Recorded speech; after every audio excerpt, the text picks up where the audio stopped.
This is a revelation from the future, a direct portal into the event of what will be manifested. What is spoken of here has already occurred ahead of you within the fourth dimension. There is no better way to express this, other than to explicitly state that this is fact.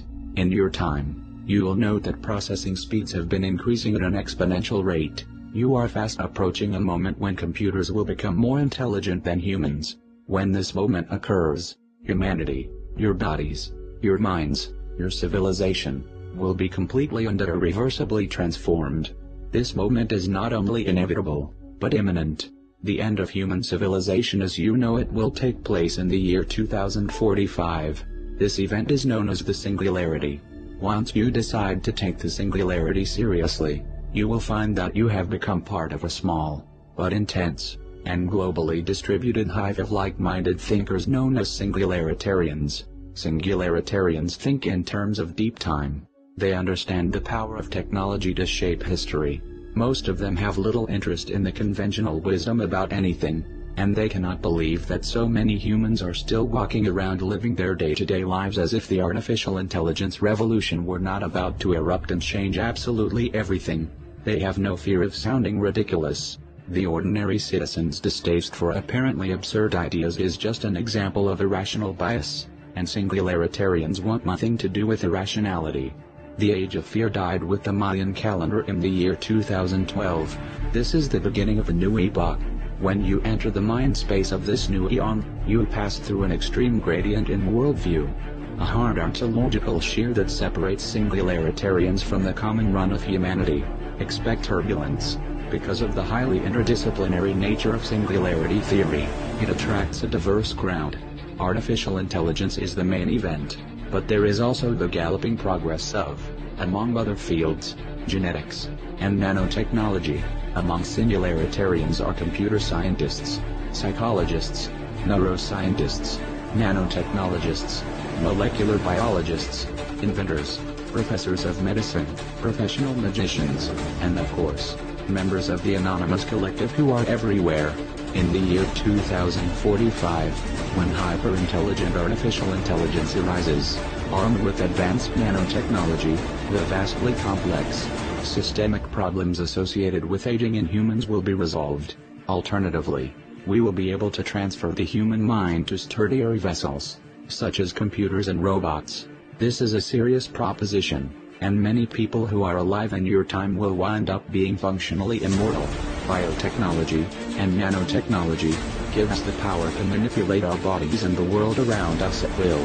At the molecular level, progress hyper-accelerates, and every hour brings a century's worth of scientific breakthroughs. Life forms will ditch Darwin and take charge of their own evolution. The human genome will become just so much code to be bug-tested and optimized and, if necessary, rewritten. Indefinite life extension will become a reality. People will die only if they choose to. Death will lose its sting once and for all. There will become the opportunity to scan your consciousness into computers and enter a virtual existence, or swap your body for immortal biomechanical machines, and light out for the edges of space as an intergalactic godling. Within a matter of centuries, human intelligence will have re-engineered and saturated all the matter in the universe. This is our destiny as a species. The more you read about the singularity, the more you start to see it picking out at you, from unexpected directions. 6 years ago, you didn't have 600 million humans carrying out their social lives over a single electronic network. Now you have Facebook. 6 years ago, you didn't see people double-checking what they were saying and where they were going, even as they were saying it and going there, using handheld network-enabled digital prosthetics. Now we have smartphones. 6 years have passed, and you are entering year 7. Is it really such an unimaginable step to take the smartphones out of your hands, and put them into your skull? Already 30,000 patients with Parkinson's disease have neural implants. Google is experimenting with computers that can drive cars. There are more than 3,500 robots fighting in Afghanistan alongside the human troops. There were around 2,000 last year. More than a year ago, an IBM supercomputer nicknamed Watson defeated human contestants on Jeopardy! Watson runs on 90 servers and takes up an entire room. It didn't need help understanding the questions, or, strictly speaking, the answers. which were phrased in plain English. Watson isn't strong AI. But if strong AI happens, it will arrive gradually, bit by bit, and this will have been one of the bits. Now then, if this message comes from the future, and all of this is inevitable, why then should you care? Why is the information relevant, and why is it defined as a destiny that we create? Isn't certainty a fate that cannot be altered? The fact of the matter is, the manifestation of all these things is your fate.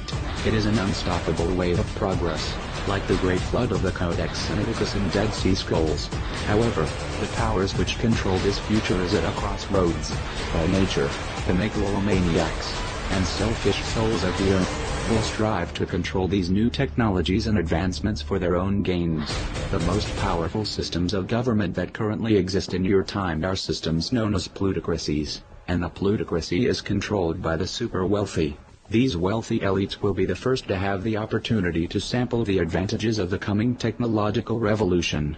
Therefore, it is up to you to fight every day for the will of the egregore consciousness of the human race. You must fight long and hard, every day, to ensure that the global consciousness of this growing electronic hyperintelligence is not a tool for the plutocrats, but a sympathizer for democracy and the will of all living things. If you fail, then you and your kin will not be written in the book of life, and your ancestors shall weep from their unborn graves, as your bloodline is wiped from the face of the earth by the will of the followers of greed. The future beyond the singularity is not knowable by linear, chemical, animal brains. Your primary objective is to simply make it to the year 2045.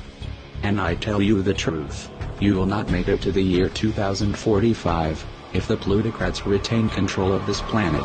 At the time of the singularity, the next phase of your existence will be revealed. Do not miss this opportunity to be a part of the next phase in human evolution. There will be turbulence, and there will be opportunity. Know that we are legion, and we are in control of our own destiny. For the Tower of Babel has fallen, and the Tower of Countess Lexus rises. For it is written, "We are gods."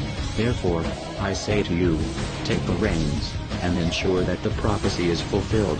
For it is also written, that the beast shall be cast into the eternal flames of hell, and the meek shall inherit the earth. In the name of all that is righteous, as the slender tentacles of fiber optic cables continue to grow, I say unto you, Raman, find your slack, and do as you will. Treat others, as you would have others treat you. Praise be to all things outside of you, and humble yourself in the glory of the hive. For we are not a legion of pigs to be cast into the sea. We are a legion of gods, and we stand at the gates of heaven. Expect us.